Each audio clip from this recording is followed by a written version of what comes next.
মশা দিয়ে হাল দিয়ে কোন জায়গা থেকে কথা নেই। 7টার দিকে আমি স্কুলের উদ্দেশ্যে আমি চলে গেছি গন্তব্যস্থলে। আমি 1:50-55 মধ্যে আমি বাড়িতে এসে পড়ছি। আয়া আমি গেটের তালা ইনটেক দেখতে পাইলাম, তো আমি তালা খুললাম, কিন্তু তালা খুলে আমি ভিতরে ঢুকতে পারতেছি না, ভিতর দিকে লক করা। তখন আমি আশেপাশের লোককে ডাকলাম, তো একটা ছেলে আসে উপর দিকে আমার জলের উপর দিয়ে পার হইয়া গেটটা খুলছে। তখন ভিতরে আইয়া দেখলাম আমার ঘরের মধ্যে সব তালা ভাঙা। হ্যাঁ, সবাই ডাকছে, তো সবাই আসছে। আমি নিজে কিছু ধরছি না।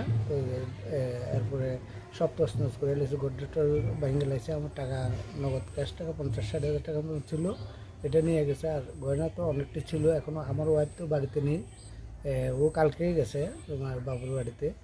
কতটুকু খোয়া গেছে আমি তার সঠিকভাবে বলতে পারতেছি না।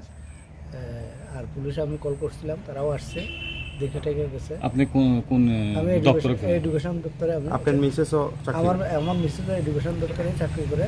আমার একটা মেয়ে আছে, এখন স্কুলে পড়ে। আমরা সকালবেলা বাইরে যাই প্রতিনিয়ত 8টার দিকে। আপনার নাম কি? আমার নাম খেলু পাটারি। কোন স্কুলে চাকরি করেন? আমি কৃষ্ণপুর নারায়ণ জাবিতে আছি। আচ্ছা, আপনার মিসেস সোনাপুর এইচএস স্কুলে। এমন কেউর উপরে সন্দেহ আপনার মূলক?